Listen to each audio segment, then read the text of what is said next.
I'm Ava, a 30-year-old financial planner with a life built on discipline and hard work. But my family has a very different kind of life. My sister Chloe is an artist with a big dream and no plan, and my parents are her biggest supporters. For years, I've been the reliable daughter, the one who cleans up the messes. But when they asked me to empty my life savings of $90,000 to fund Chloe's latest pipe dream, something inside me broke. They called me selfish, a monster even. So I walked out and I disappeared without a word. My family thinks I've abandoned them, and maybe I have. But what they don't know is that their desperation has given me a strange kind of power. And now I have to decide what to do with it. And this is the story of how my family's betrayal became my greatest revenge. Let me take you back to where it began.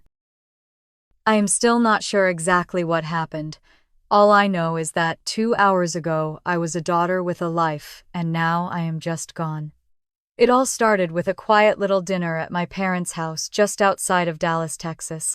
I had driven down from my apartment in the city, ready for one of our typical family meals. My sister Chloe was there too. At 26, she still had that youthful glow, a kind of ethereal energy that made my 30-year-old bones feel ancient. She was an artist, a dreamer, a girl who had never once had to think about a budget. I was a financial planner, so you can imagine the tension when she started her presentation. It's called The Social Rhythm. Chloe began, her eyes shining with excitement as she tapped a few buttons on her laptop.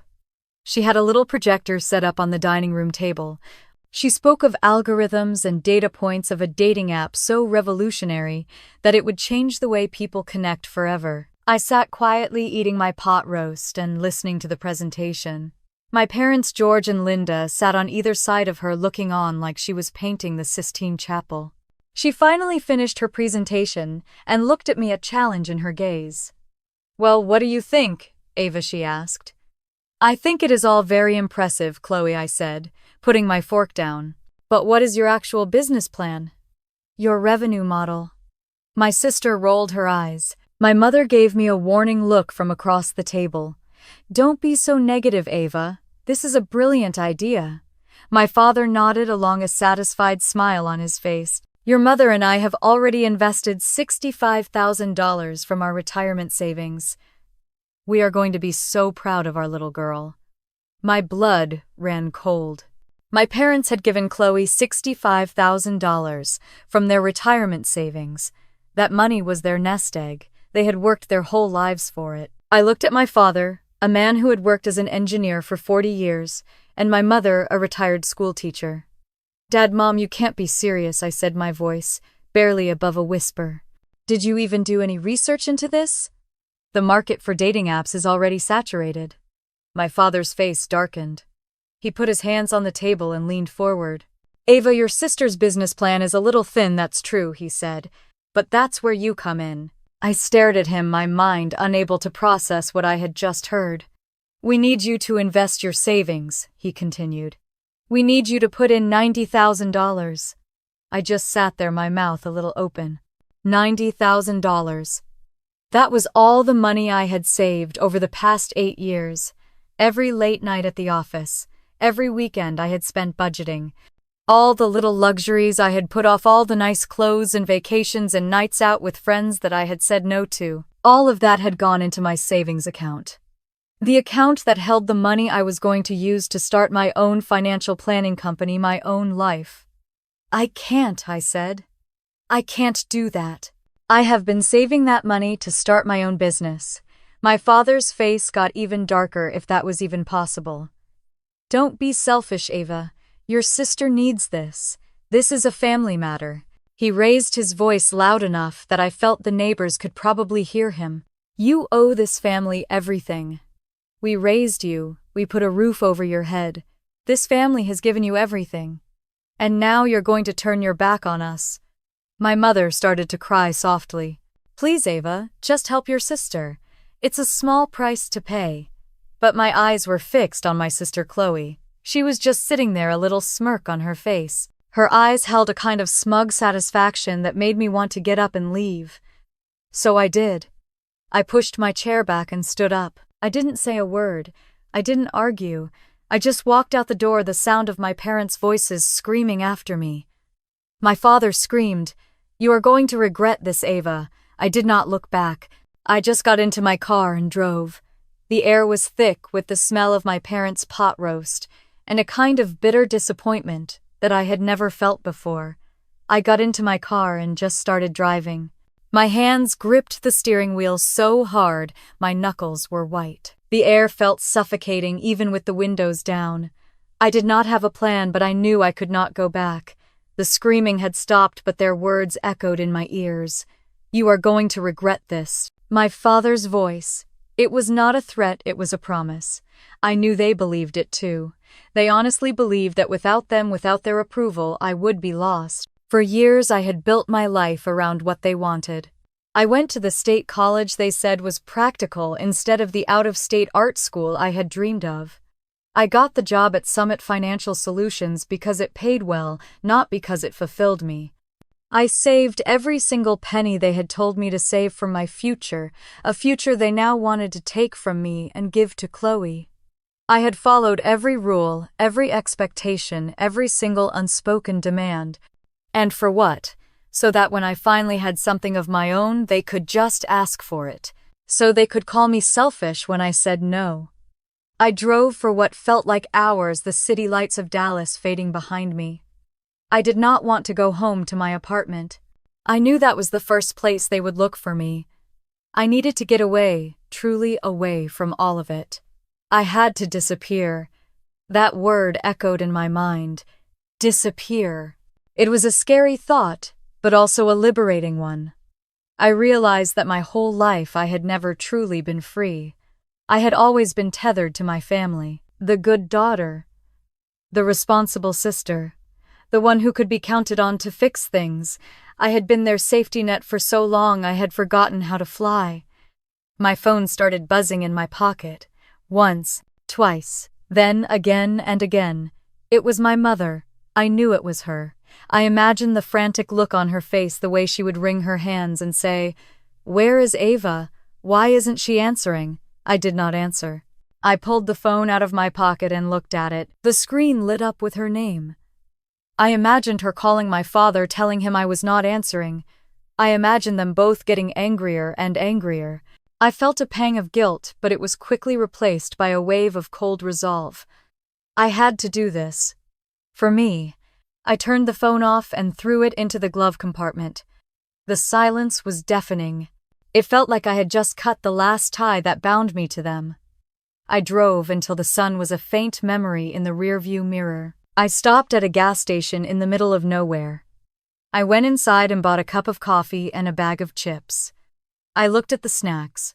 For a fleeting moment, I wanted to buy the cookies I had always wanted as a child, the ones my parents said were too expensive. But I remembered the money I had been saving, and I felt a sense of purpose. I went back to my car, got in, and just started driving again. I had no idea where I was going, but I knew it had to be somewhere they could never find me. A place where I could truly be myself. I drove through the night, the road illuminated only by my headlights and the occasional car driving past. The loneliness of the open road was a strange comfort. It was a new kind of silence. The silence of freedom. I thought about the words my father had said. "You are going to regret this," but I was not feeling regret. For the first time in my life, I was not thinking about anyone else but me. As the sun began to rise over the horizon, painting the sky with colors I had never seen before, I made a decision. I was going to Portland, Oregon. It was a city I had always dreamed of visiting. It was far away, a place where no one knew me. A place where I could start a new life. I would get a job, an apartment, and I would be happy. I would be free. I was done being the good daughter. I was done being the responsible one. I was done. I pulled over to the side of the road, and for the first time in what felt like a lifetime, I laid my head down and went to sleep. When I woke up, the sun was a bright splash of orange and pink on the horizon. The kind of sunrise that felt full of promise. But as I rubbed the sleep from my eyes, my mind drifted back to a different kind of morning, the kind that began the same way every day of my childhood, in our quiet little house outside Dallas. I was the oldest, the responsible one. A role I had been given the moment I was born and had never been able to take off. My parents had rules for me. I had to make my bed every morning. I had to finish all my vegetables at dinner. I had to do all my homework before I was allowed to watch television. My sister Chloe, 3.5 years younger than me, had no such rules. She could leave her bed unmade, her vegetables untouched, her homework half finished. My parents would just smile and say, "Oh, that's just Chloe. She's a free spirit." I remember standing at the kitchen sink, a 12-year-old girl with my hands in dish soap, watching Chloe get to watch cartoons. I would ask my mother why Chloe never had to do chores. My mother, Linda, would barely look up from her crossword puzzle. "You're the oldest, Ava. You have to set an example." That phrase became the soundtrack of my childhood. "Ava, you have to set an example." It was always said with a sigh, as if my very existence was a constant lesson in responsibility. It was not said with pride. It was a fact of life, like the sun rising or the sky being blue. My parents never told me I was their perfect daughter. They just told me I was useful. I was the one they could count on, the one who would get good grades, the one who would get a scholarship, the one who would take care of things. Chloe, on the other hand, was the one they cherished. When Chloe wanted to take a ballet class, my mother and father George signed her up for the most expensive studio in the city. When I asked if I could take guitar lessons, my father told me that it was too expensive. But when Chloe wanted to learn to paint, my parents bought her a brand new easel and all the supplies she could ever want. I remember seeing her little room decorated with all the art supplies and posters from her favorite artists, while my room stayed the same as it had been since I was a little girl. It was not just about the money, though. It was the way my parents looked at her. It was the way they spoke about her. "Oh, Chloe is so talented," my mother would tell our friends. "She has such a good imagination." When I came home with a report card full of A's, they would just nod and say, "Good. We knew you could do it." It was not a compliment. It was a confirmation of a preordained outcome. I was a sure thing. Chloe was their little miracle, their little star. I tried to get their attention, but it was not about my grades. It was about what I could do. I took on a paper route when I was 15 years old. I saved every single penny. My parents never asked what I was saving up for. They just saw it as me being responsible, as me being who I was supposed to be. When I got a job as a hostess at a local restaurant when I was 16, they were not proud. They were just glad I was being responsible. I remember coming home from my shift one night, exhausted, my feet aching from standing all day, and seeing my father in the living room helping Chloe build a scale model of the Eiffel Tower. They were laughing and talking, their heads bent close together, and I felt a pang of jealousy so sharp it took my breath away. That was a moment I would never forget. My entire childhood was a lesson in unrequited love. I loved my parents and I thought they loved me. But their love was conditional. It was conditional on my being responsible, on my setting an example, on my not making a fuss. It was not love for who I was, but love for what I could do for them. I thought that was just the way things were. I thought that was just the way families were. I thought that was just the way I was supposed to be. I had always believed that one day they would see how hard I worked. That one day they would be as proud of me as they were of Chloe.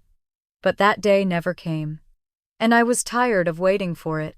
My exhaustion with them finally crystallized into a goal. I was not just going to wait for their love anymore. I was going to earn my freedom.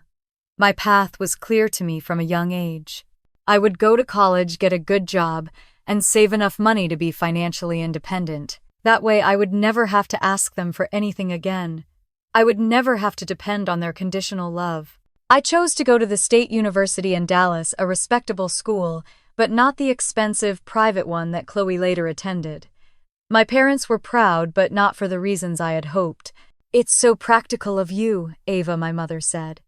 They gave me a small allowance, but it was barely enough to cover my textbooks. I worked as a waitress at a diner near campus, pulling 30-hour shifts on top of my full class load. I spent my days and nights studying, my weekends serving up coffee and pancakes. My friends were out going to parties and joining sororities, but I was always working. I graduated with honors and a mountain of student debt. But I had a goal. I was going to pay off every single penny. My parents were so proud of my graduation. They made me a beautiful cake and threw a party. I remember my father giving a toast. He said Ava has always been the smart one, the one we could count on to be successful. We knew you would make us proud, honey. It was not a compliment. It was just a statement of fact. A confirmation of my utility. A confirmation that I had fulfilled my purpose. I got a job at Summit Financial Solutions, a large firm in the city. The work was demanding and the hours were long. I was good at it. I was so good at it. I would stay up late working on my proposals, reviewing spreadsheets, and building my reputation. I completed my MBA in my spare time. I wanted to prove to everyone and to myself that I could succeed on my own. I had no one to help me. I had only my ambition and my discipline. My sister Chloe was a different story. She went to an expensive art school and majored in something I could not even pronounce. My parents paid for everything: tuition, housing, books. They even sent her a monthly allowance for creative supplies. Chloe never had to work a day in her life. She would call me and tell me about her trips to Europe, the art exhibits she would go to, the new art supplies she would buy. She would talk about her dreams of becoming a famous artist and how her art would change the world. And my parents would just nod and smile and send her more money. I, on the other hand, was living on a shoestring budget. My apartment was small, my furniture was secondhand, and I had not bought a single new piece of clothing in years. Every penny I earned went into my savings account. I had a spreadsheet, a detailed one that I would update every single week. I had a goal. I was going to save $90,000 to start my own financial planning company. I would be my own boss. I would be free. I would not have to live under the shadow of my parents' expectations. I would be my own person. I was getting so close. I had been working at Summit Financial Solutions for 7 years. My savings account was almost at my goal. I was so close to my freedom. I would look at the number on my screen, $90,000, and I would feel a sense of pride and accomplishment. It was not just money. It was a monument to my hard work, my discipline, my sacrifice. It was a monument to my worth. That money was my life. It was my blood and sweat. It was every late night, every early morning. It was every time I had said no to a friend's invitation to go out, every time I had cooked at home instead of eating out. It was everything I had ever wanted. It was my freedom. And they had the audacity to just ask for it. The audacity was what hit me the hardest. That after a lifetime of sacrificing for them, they thought my freedom was just something else they could ask for. But the dinner had started out so normally. My father George had called me earlier in the week and told me to come down for a special family dinner. He said it was important. When I arrived, the house was filled with the warm, comforting smell of my mother's pot roast, the kind she had made for every major family event since I was a little girl. The dining room table was set with our best china.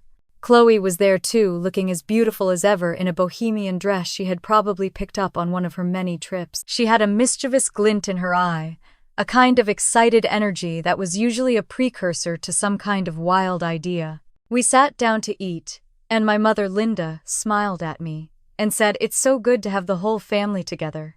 It was a phrase she used often, but tonight it felt hollow, like a line from a script she was reading. After we finished eating, Chloe stood up and walked to the end of the dining room table, where a little projector was set up. She looked at me, a strange challenge in her gaze, and said, "I have something to show you."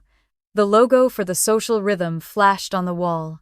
Chloe began to talk about the app, about how it used a unique algorithm to match people based on their emotional and creative compatibility. She used all the buzzwords. She talked about disruptive technology, about scaling, about viral marketing. She talked about user acquisition and the potential for a massive return on investment. As she spoke, she moved her hands through the air, painting a picture of an empire she was about to build. My parents watched her, their faces filled with such unbridled adoration. They believed every single word she said. They were completely taken in by her youthful energy and her grandiose promises. But I was a financial planner. I had been working at Summit Financial Solutions for years. My job was to see through the smoke and mirrors, to look past the beautiful pictures and see the numbers behind them. I saw a lot of pretty words and not a single fact. There were no financial projections, no market analysis, no competitor research. There were no numbers, no facts, no data, just a lot of talk and a pretty logo. "Chloe, this all sounds very nice," I said when she finished her presentation.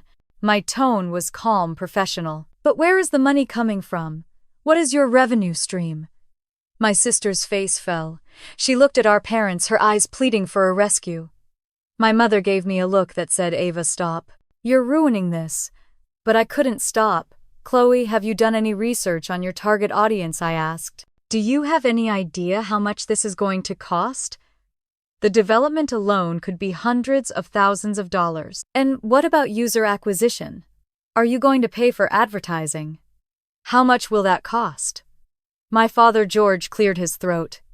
"We're not going to talk about that right now, Ava. This is about family. This is about supporting your sister's dream." I looked at him surprised. "Dad, I'm trying to help her. This is not a business plan. It's a wish list. She needs to have a plan if she wants to be successful." Chloe laughed, a sharp little sound that made my teeth hurt. "Of course you would say that, Ava. You're a financial planner. All you care about is money." The words stung. I cared about my family. I cared about all of us. "I care about all of us," I said, my voice rising a little. "And if Chloe launches this business without a solid plan, she is going to lose everything. And so are you, Mom and Dad." My father's face got dark. He put his hands on the table and leaned forward. "That's enough, Ava," he said, his voice a low growl. "We did not ask you to come here to criticize your sister. We asked you to come here to help her." My mother added, "Chloe has a good heart, Ava. She is not like you. She doesn't care about money. She cares about people." I looked at them, and for a moment I did not recognize the people who had raised me. Their eyes were cold and full of disappointment. I was not the daughter they wanted. I was not the daughter they had always hoped for. I was just the girl who had a lot of money in her bank account. The girl who could fix all their problems. The girl who was supposed to be the family's personal bank. The air was thick with tension, with all the words left unsaid, with the silent understanding that this was not a family dinner anymore. This was a business meeting, and I was the one who was supposed to pay for all of it. The tension in the room was so thick you could cut it with a knife. The air was filled with disappointment and a sense of entitlement that I could barely stand. I looked at my parents, who were staring at me as if I was a stranger.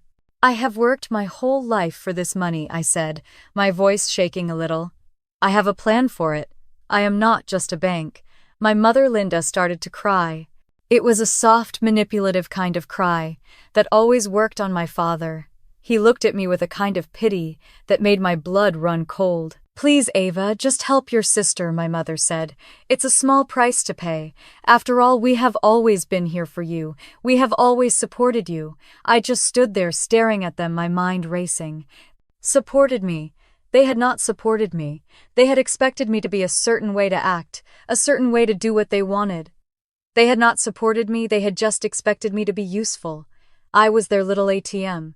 My father, George, stood up and put his hands on the table. "Chloe has a dream, Ava," he said, his voice low and dangerous. "We have always supported her dreams. We have always put her first. You are the one who is supposed to be strong. You are the one who is supposed to be there for your family." I looked at him, and for the first time I saw him, not as a father, but as a man who was asking me to give up my life for his own selfish desires. "That's enough," I said, my voice calm. "I have worked my whole life for this money. I have a plan for it. I am not going to give it to Chloe. Not for a foolish dream. Not for a pipe dream. Not for a project that has no business plan, no market research, no chance of success. It is my money, and I am going to keep it." My father's face got red. He put his hands on the table and leaned in. "Do you want to know what we have done for you?" he yelled. "Do you want to know what we have done for this family? We have sacrificed everything. We even used the money that your grandparents left you." I froze. My grandparents had left me $25,000 when they had passed away. It was supposed to be my college fund, but my parents had told me that they had lost it in a bad investment, that it was all gone. My mother, Linda, put her hand on my father's arm. "George, don't," she said. But he was not listening. "We gave it all to Chloe," he screamed. "We used it to send her to art school. We used it to pay for her supplies. We used it for her study abroad trip. We even used it for her little art exhibit in New York. We gave it all to Chloe. So now it's your turn to pay for your family." I stared at him, my mind unable to process what I had just heard. They had used my college fund, the money that my grandparents had left for me. The money that was supposed to give me a leg up in life. They had given it all to Chloe. I looked at Chloe and I saw a smirk on her face. Her eyes were full of a kind of triumph. She knew. She had always known. She had been a part of this lie. She had been the reason for all of this. For a moment I was so angry I could not breathe. But then all the anger disappeared. It was replaced by a sharp, cold resolve. They had not supported me. They had used me. They had used me my whole life. My grades, my hard work, my discipline, my money. They had used it all to prop up Chloe's life. And now they were asking me to give up my freedom too. I did not say a word. I did not argue. I just looked at them, and I saw them for who they really were. I saw the selfishness, the entitlement, the lack of love. I saw it all. I turned around and walked out the door. The sound of their voices screaming after me faded as I walked away. My father screamed, "You are going to regret this, Ava." But I was not feeling regret. I was not feeling angry. I was not feeling sad. I was just feeling a cold, calm resolve, and a strange sense of freedom that I had never felt before. I arrived in Portland after a journey that felt more like a cleansing than a road trip. The miles between Texas and Oregon were not just miles. They were a physical manifestation of my new life. Every exit I passed, every state line I crossed, every small town I left behind felt like I was shedding a layer of my old self. The girl who had worked her whole life to please her family was gone. The woman who was driving this car was someone new, someone free. I found a little apartment in the Ballard neighborhood. It was a tiny studio with a huge window that looked out onto the city. It had scuffed hardwood floors and a small kitchen that was just big enough for a coffee pot and a toaster. It was nothing like the house I had grown up in or even the sterile modern apartment I had in Dallas. But it was mine. I went to a secondhand store and bought a worn-out couch, a small coffee table, and a bookshelf. I hung a few posters on the walls. For the first time in my life, I felt like I was home. It was not my family's house. It was my house. It was my space. I had been a financial planner for almost 10 years. Finding a job was not as hard as I thought it would be. I went to a few interviews and was offered a job at a small firm called Compass Wealth Advisors. It was a small, friendly place. The people there were nice and they seemed to genuinely care about their clients. There were a lot of women there, and a lot of different people. It was not like Summit Financial Solutions, my old job. It was not a male-dominated environment where I had to constantly prove myself. It was a place where my ideas were valued because they were good ideas, not because I was a woman who was trying to prove a point. I was just good at my job. And that was enough. I worked hard, but not because I had to.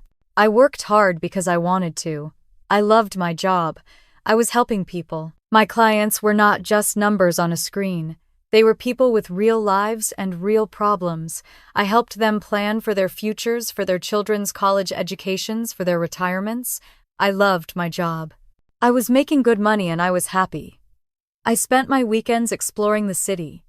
I would go to the farmer's market and spend hours just walking around looking at the fresh produce and the flowers. I would go to the art galleries and museums. I would sit in coffee shops and read a book. I was living my life, not just working to save money for it. I was finally doing all the things I had always wanted to do. I was finally happy. I had not spoken to my family since I had left. I had not called them. I had not texted them. I had not checked my old phone. I had not looked at social media. I had just disappeared. I did not know what they were thinking. I did not know if they were angry or sad or worried. But I did not care. For a long time, I had been so worried about them, so concerned about their happiness, that I had forgotten to be concerned about my own. I had been so busy being their responsible daughter that I had forgotten how to be myself. I was not the person who was responsible for everyone else's happiness. I was not the person who was supposed to fix all their problems. I was just Ava, a financial planner from Dallas who had just moved to Portland. I was just me, and for the first time in my life, that was enough. I would sit on my couch looking out my window, and I would feel a sense of peace that I had never felt before. My savings account was still at $90,000. It was all still there. And I was finally free to do whatever I wanted with it. I had been so worried about losing it, but I had not lost anything. I had gained my life. And I knew that no amount of money could ever buy that. I was not going back. Not ever. I was not the kind of person who would just give up on my family. But I was not the kind of person who would let them destroy my life either. The days turned into a slow, quiet rhythm, a kind of peaceful solitude that I had never known. The phone remained in the glove compartment silent, and for the first time in my life I did not want to break that silence. My silence was a choice, a form of self-preservation. For 2 weeks I filled that silence with a new life, a life that was purely mine. I had a new job at a small financial firm called Compass Wealth Advisors. The people there were kind and they seemed to genuinely care about their clients. I was good at my job, and for the first time in my life, that was enough. I explored my new city, Portland, Oregon, a place so different from Dallas. The gray skies, the towering mountains, the constant rain. It was all so new, and it was all so peaceful. I was building a life that was mine, and I did not want to break the silence. But there was a small part of me, a small part of the old Ava, that could not just let go. It was the part of me that was a financial planner, the part that was the responsible daughter. I had to know. I had to know if they were okay. I had to know if Chloe's business had failed. I had to know if they were regretting what they had done. I had to know if they were missing me. The peaceful life I had built was beautiful, but it was also a little too quiet. It felt like a small private island, and I, a castaway, was just a little too curious about the world I had left behind. One night after work, I came home and I went to the glove compartment. I opened it and I took out my old phone. It was cold in my hands. I held it for a moment and I looked at it and I felt a pang of guilt. But I told myself that this was not about them. This was about me. This was about finally getting the closure that I had been looking for. This was about understanding the full picture, the consequences of their actions. I turned the phone on and the screen lit up. I was met with a flood of notifications. A sound I had not heard in 2 weeks. A wave of vibrations in my hand. Text messages, voicemails, missed calls. My heart pounded in my chest as I scrolled through them. The sheer number of notifications was overwhelming. My lock screen was a chaotic collage of red badges and unread messages. I just sat there, my mind racing, trying to process the sheer volume of it all. The first few messages were from my parents. They were angry. They were demanding. "Ava, where are you? Call us back. This is not a joke. Don't do this to us." Then the tone changed. "Ava, please call us. We are so worried." "Where are you?" Then the messages became more frantic. "Ava, your father is sick. Please call us back. We need you. Please." The last message was from my mother. It was just a single word. "Please." I looked at my phone and I saw the number. 69 missed calls. 69 times they had tried to reach me. 69 times they had been met with my silence. The sheer number of calls spoke volumes. They were not just angry. They were desperate. They were panicked. I went to my text messages. There were 22 of them.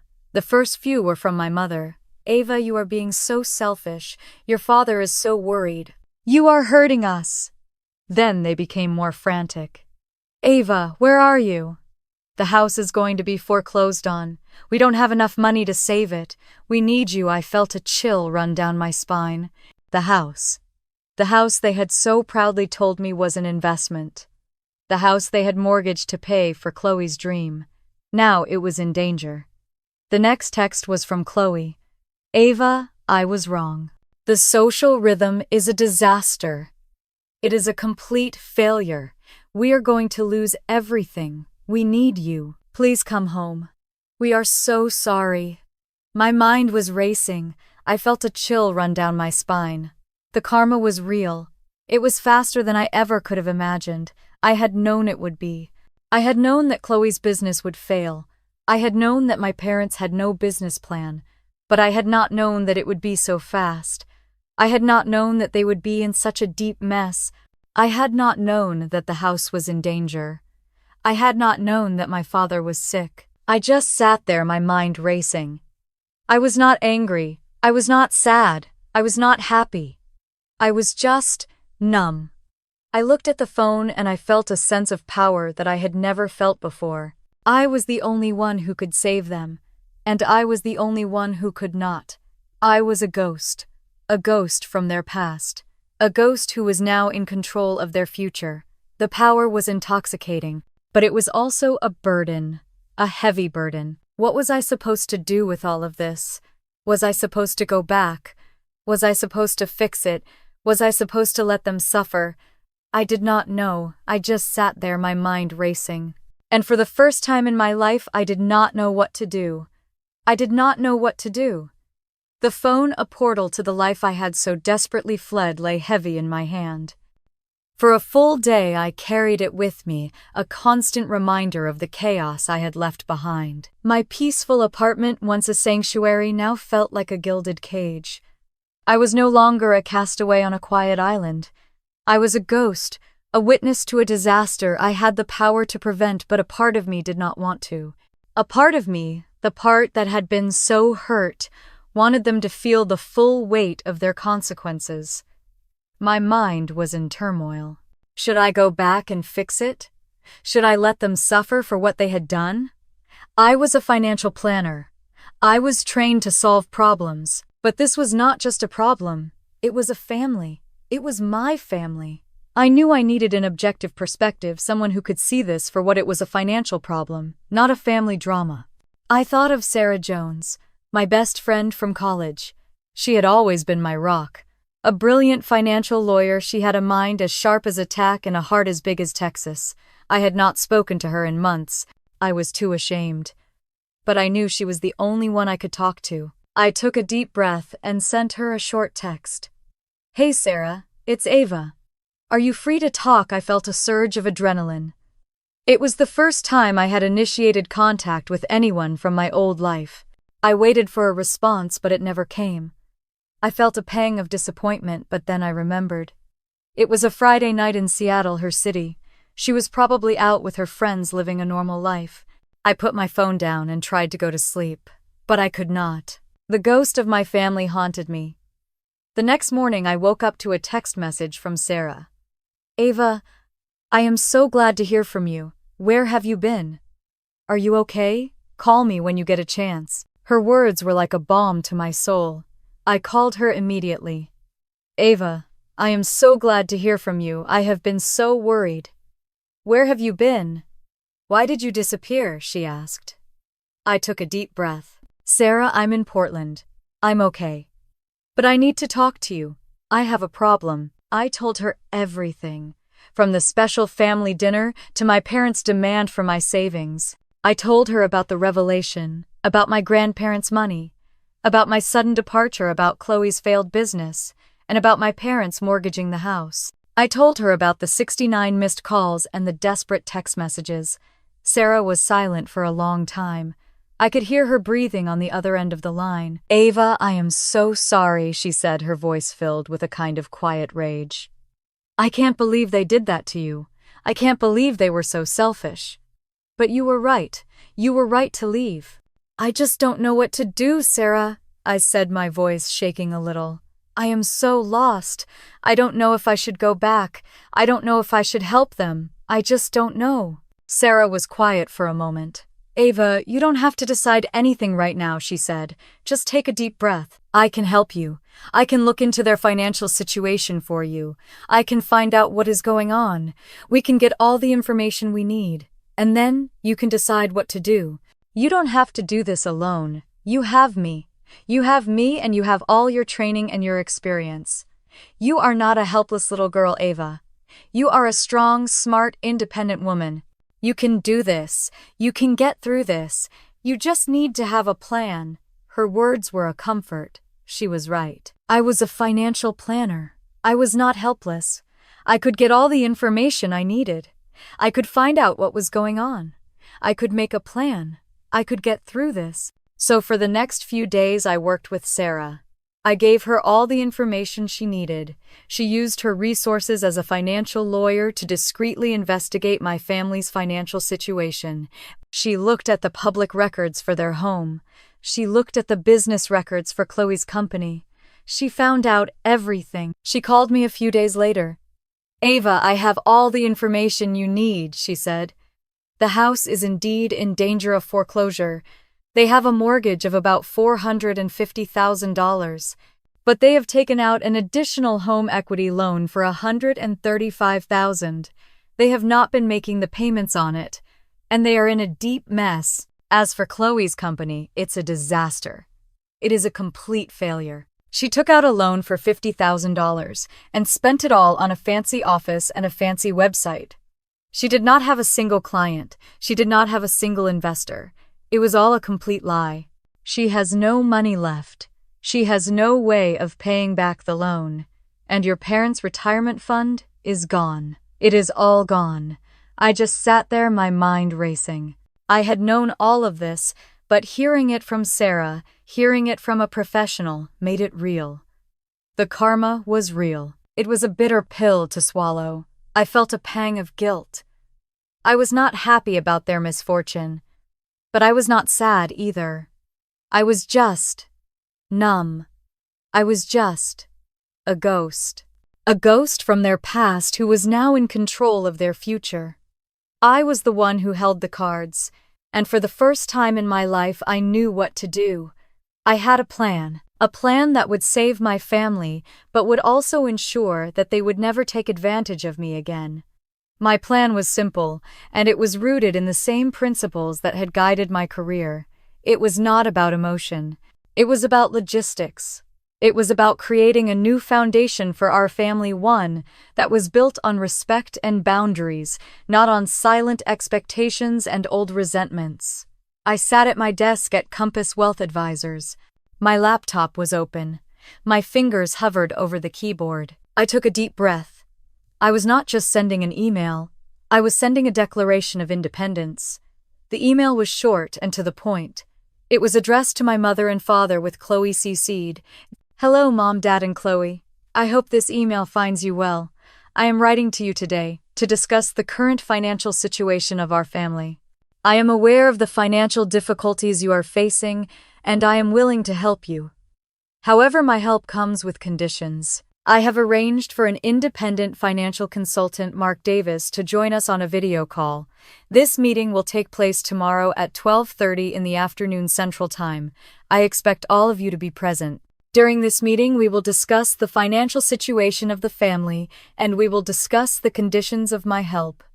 The conditions of my help are as follows. First, you will all attend family therapy sessions with a licensed professional. You will be held accountable for attending these sessions. Second, Chloe will find a full-time job and she will begin to pay off the debts that she has incurred. Third, you will respect my boundaries and my decisions. You will not ask me for money without a good reason, and you will not try to guilt-trip me into doing what you want. I know this is a difficult time for all of you, but I am not going to be your ATM. I am not going to be your personal bank. I am not going to be the person who you can just take advantage of. This is my offer. Take it or leave it. I did not sign the email with a loving word. I did not say love Ava. I just signed it with my name, Ava. I read it over one more time. It was cold. It was detached. It was perfect. I hit send. I closed my laptop. I did not feel a sense of triumph. I did not feel a sense of relief. I just felt a sense of purpose. I had a plan, and I was going to follow it. The next day I sat in front of my laptop. My video call was scheduled for 12:30 in the afternoon Central Time. I had not heard a word from them, not a text message, not a phone call, nothing. I was not surprised. My email was a slap in the face. It was a declaration of war. I was not the little girl they had always taken advantage of. I was a woman now, a woman with a plan. At 12:30 the screen lit up. I saw my parents' faces. They looked older. They looked tired. They looked defeated. My father's face was etched with a kind of worry that I had never seen before. My mother looked like she had not slept in days. Chloe was sitting next to them. She looked pale. She looked scared. She did not look at me. She just stared at her hands. "Hello, everyone," I said, my voice calm and professional. "Thank you for joining me." My father's face contorted with anger. "What is the meaning of this, Ava?" he yelled. "What is this? An interrogation? What kind of daughter does this to her family?" I looked at him, and for a moment I felt a pang of guilt. But then I remembered the 69 missed calls.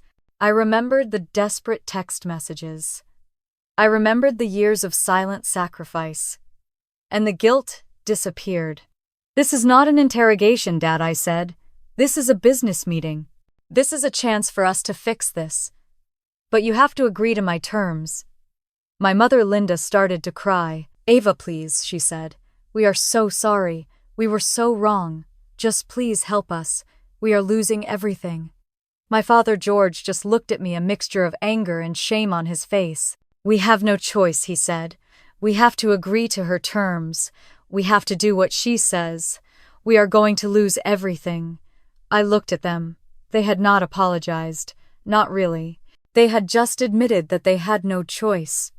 They were not asking for forgiveness. They were just begging for help. "We have to do this, Ava," my father said. "We have to save the house. We have to save our family." I looked at him and I felt a pang of pity. I knew he was scared. I knew he was ashamed. But I also knew that this was the only way. I had a plan that would save my family, but would also ensure that they would never take advantage of me again. And I was going to follow it. I was going to follow it no matter what. The very next day, the video conference began. Mark Davis, the independent financial consultant I had hired, was a kind and gentle man in his late 50s. He was professional and detached, which was exactly what I needed. For the first half hour, he laid out their financial situation in no uncertain terms. He spoke of the looming foreclosure, the missed loan payments, the complete lack of a viable business plan for Chloe's venture, and the disappearance of my parents' retirement fund. My parents and Chloe just sat there listening, their faces a mix of shame and anger. When Mark finished, I looked at them, my heart a hollow space in my chest. "Now that you have all the facts," I said, my voice as steady as I could make it, "we can talk about the conditions." My father George was the first to speak. "Conditions?" he scoffed, a trace of his old bluster returning. "We are a family, Ava, not a business." My mother Linda just looked at me with sad eyes, but I did not budge. "We are going to be a family again, Mom," I said, "but we are going to do it on new terms, and those terms include therapy." Chloe, who had been silent up until this point, spoke up. "Therapy? Are you kidding me? You think we are all crazy? This is all your fault, Ava? If you had just given us the money, none of this would be happening." I looked at her, and for a moment I saw a flash of the little girl who had always been able to get her way. But I also saw the desperation in her eyes. "This is not about money, Chloe," I said. "This is about accountability. This is about taking responsibility for your actions. I am not going to be the person who you can just blame for all your problems, and you are not going to be the person who gets to run away from them. You are going to therapy, all of you, and you are going to get a job." My father sighed. "Ava, therapy is so expensive. We can't afford it." I looked at him and I felt a wave of cold resolve wash over me. "Don't worry, Dad," I said. "I have already paid for the first 6 sessions, and after that you are on your own. You will have to pay for it yourselves. You will have to get a job, Chloe, and you will have to pay for it." My father just sat there defeated. "We have no choice," he said. "We have to do what she says. We are going to lose everything." So it began. The first therapy session was a disaster. My mother cried. My father was defensive, and Chloe just sat there, her arms crossed, and glared at me. "I don't need this," she said. "I am not the one who ran away." The therapist, a kind woman named Dr. Evelyn Carter, looked at her calmly. "Chloe, it's not about running away," she said. "It's about taking responsibility for your actions, and it's about learning to communicate with your family in a healthy way." But Chloe was not listening. She just kept blaming me. She said that I was the reason they were in this mess. She said that I was a cold and calculating person. She said that I was a monster. I just sat there listening to her. For a moment, I wanted to yell back at her. I wanted to tell her that I had worked my whole life for the money she was so desperate for. I wanted to tell her that I had been a victim of their selfishness my entire life. But I did not say a word. I just sat there and I let her talk. And then I let the therapist talk. And then I let my parents talk. I just sat there, a ghost in my own family, watching them all try to figure out how to be a family again. It was a long and painful process. The sessions were filled with sobs and shouting and blame. But I held firm. I did not give in. I did not apologize. I just kept reminding them that this was what they had to do if they wanted my help. After the third session, my father called me. He was not angry. He just sounded tired. "Ava, this is so hard," he said. "I am not sure we can do this." I just listened. "Dad, you have to do this," I said. "You have no choice. You are going to lose everything." He was silent for a long time. "I know," he said. I am so tired." I felt a pang of pity for him, but I did not let it show. "I know, Dad," I said. "But you have to do this. For me. And for yourselves." And then a small change. Chloe, who had been refusing to even look at job listings, finally got a job at a local coffee shop. It was not a glamorous job, but it was a start. She was not happy about it. She would complain to my mother every day. She would tell her that she was too good for this job. But she did it. And then she started to take an online course in digital marketing. It was a small change, but it was a change. And I was so proud of her. The process was slow, but it was happening. I sent them the money to stop the foreclosure on their house. It was a loan, not a gift. I had my lawyer Sarah draft a loan agreement. It was all legal and binding. A business transaction, not a gift. It was a way for me to help them, but it was also a way for me to protect myself. It was a way for me to show them that I was not a person to be taken advantage of anymore. The journey was a long one, but for the first time in my life, I could see the light at the end of the tunnel. It was a small light, but it was there. And I was going to follow it. The light at the end of the tunnel was not a blinding flash, but a slow, steady glow that revealed a new path. It was a path built on communication and respect, not on silent expectations and old resentments. The family therapy sessions were not easy.